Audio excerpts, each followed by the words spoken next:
નમસ્કાર મિત્રો, સ્વાગત છે તમારું અમારી યુટ્યુબ ચેનલમાં। તો મિત્રો, ઇન્ડિયન પોસ્ટ એટલે કે ભારતીય ટપાલ વિભાગ દ્વારા ગુજરાત માટે ડ્રાઈવરની પોસ્ટો ભરતી જાહેર કરવામાં આવી છે। તો ભરતી વિશે આજના વિડીયોમાં માહિતી મેળવી લઈએ તે પહેલા વિડીયો ગમે તો લાઈક ને શેર કરી દેજો, ચેનલમાં નવા હોય તો ચેનલને સબસ્ક્રાઇબ કરી દેજો। તો ચાલો મિત્રો, વિડીયોની શરૂઆત કરીએ।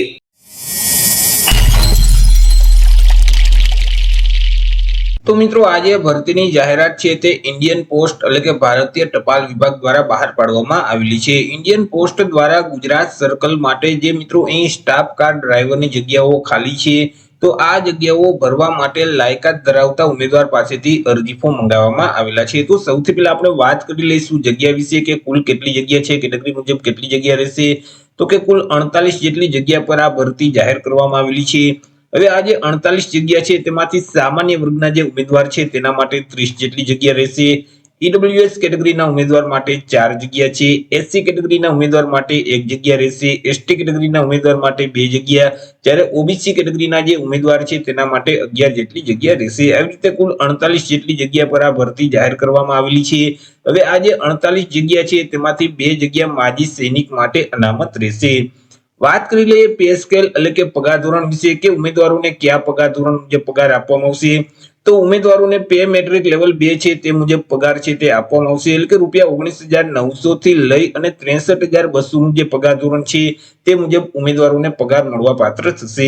વાત કરી લઈએ મિત્રો એજ લિમિટ એટલે કે વય મર્યાદા વિશે કે અરજી ફોર્મ ભરવા માટે ઉમેદવારની ઉંમર કેટલી હોવી જોઈએ। તો કે અહીં ઉમેદવારોએ અરજી ફોર્મ ભરવાની જે છેલ્લી તારીખ છે 19 જાન્યુઆરી 2026, તો આ તારીખને ધ્યાનમાં રાખી અને પોતાની ઉંમરની ગણતરી કરવાની રહેશે। 19 જાન્યુઆરી 2026 ના રોજ ઉમેદવારની જે ઉંમર છે તે ઓછામાં ઓછી 18 વર્ષ અને વધુમાં વધુ 27 વર્ષની હોવી જોઈએ। પરંતુ અહીં જે અનામત વર્ગના ઉમેદવાર છે તો તેઓને સરકારશ્રીના નિયમ અનુસાર છૂટછાટ આપવામાં આવશે। જેમ કે ઓબીસી વર્ગના જે ઉમેદવાર છે તો તેઓને 3 વર્ષની છૂટછાટ મળવાપાત્ર થશે। એસસી અને એસટી કેટેગરીના જે ઉમેદવાર છે તો તેઓને 5 વર્ષની ઉંમરમાં છૂટછાટ આપવામાં આવશે। માજી સૈનિક છે તો તેઓએ જે સંરક્ષણ સેવા બજાવેલ છે તે ઉપરાંત 3 વર્ષની ઉંમરમાં છૂટછાટ મળવા પાત્ર થશે। તે સિવાય બાકી જે તમામ ઉમેદવાર છે તો તેમની જે ઉંમર છે તે 19 જાન્યુઆરી 2026 ને ધ્યાનમાં રાખી ઓછામાં ઓછી 18 વર્ષ અને વધુમાં વધુ 27 વર્ષની હોવી જોઈએ। વાત કરી લઈએ આપણે મિત્રો એજ્યુકેશન ક્વોલિફિકેશન એટલે કે શૈક્ષણિક લાયકાત વિશે કે અરજી ફોર્મ ભરવા માટે ઉમેદવારની શૈક્ષણિક લાયકાત કેટલી હોવી જોઈએ। તો કે ઉમેદવારોએ કોઈ પણ સરકાર માન્ય બોર્ડમાંથી ધોરણ 10 ની પરીક્ષા છે તે પાસ કરેલ હોવી જોઈએ। જે ઉમેદવારોએ ધોરણ 10 ની પરીક્ષા પાસ કરેલ છે તે ઉમેદવાર આ ભરતીમાં અરજી કરી શકશે।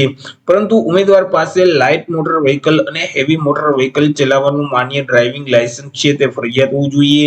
ઉમેદવાર પાસે મોટર મિકેનિઝમનું નોલેજ હોવું જોઈએ અને ઉમેદવાર પાસે લાઇટ અને હેવી મોટર વ્હીકલ ચલાવવાનો 3 વર્ષનો અનુભવ છે તે હોવો જોઈએ। ચર્ચા કરી લઈએ અરજી ફી વિશે કે કયા ઉમેદવારોએ કેટલી અરજી ફી ભરવાની રહેશે। તો કે અહીં તમામ વર્ગની જે મહિલા ઉમેદવાર છે, ત્યાર પછી એસસી અને એસટી કેટેગરીના જે તમામ ઉમેદવાર છે તો તેઓએ અરજી ફી ભરવાની રહેતી નથી। તે સિવાય સામાન્ય ઓબીસી અને ઈડબ્લ્યુએસ કેટેગરીના જે પુરુષ ઉમેદવાર છે તો તેઓએ અરજી ફી ભરવાની રહેશે। અરજી ફી છે તે તમારે 100 રૂપિયા ભરવાના રહેશે। તમારે કોઈ પણ કોમ્પ્યુટરની સુવિધા ધરાવતી પોસ્ટ ઓફિસમાં જઈ અને તમારે અરજી ફી ભરી દેવાની રહેશે। વાત કરી લઈએ આપણે અરજી વિશે કે અહીં મિત્રો ભરતીમાં અરજી કેવી રીતે કરવાની રહેશે। તો કે અહીં ઉમેદવારોએ ઓફલાઈન અરજી છે તે કરવાની રહેશે।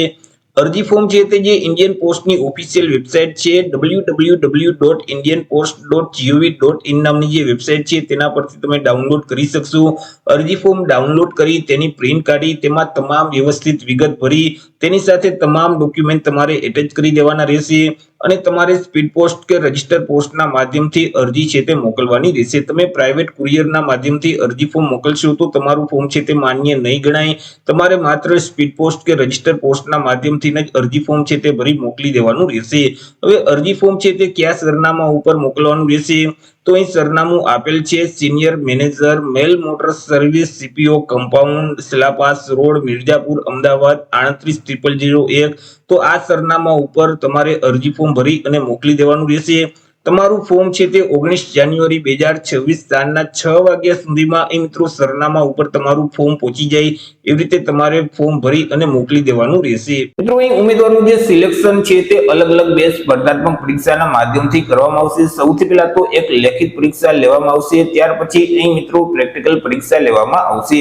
તો એ રીતે મિત્રો ભારતીય ટપાલ વિભાગ દ્વારા ગુજરાત માટે ડ્રાઈવરની પોસ્ટ પર ભરતી જાહેર કરવામાં આવેલી છે. તો આશા રાખું છું વિડીયો પસંદ પડ્યો હશે. વિડીયો પસંદ પડ્યો તો લાઈક અને શેર કરી દેજો. ચેનલમાં નવા હોય તો ચેનલને સબસ્ક્રાઇબ કરી દેજો.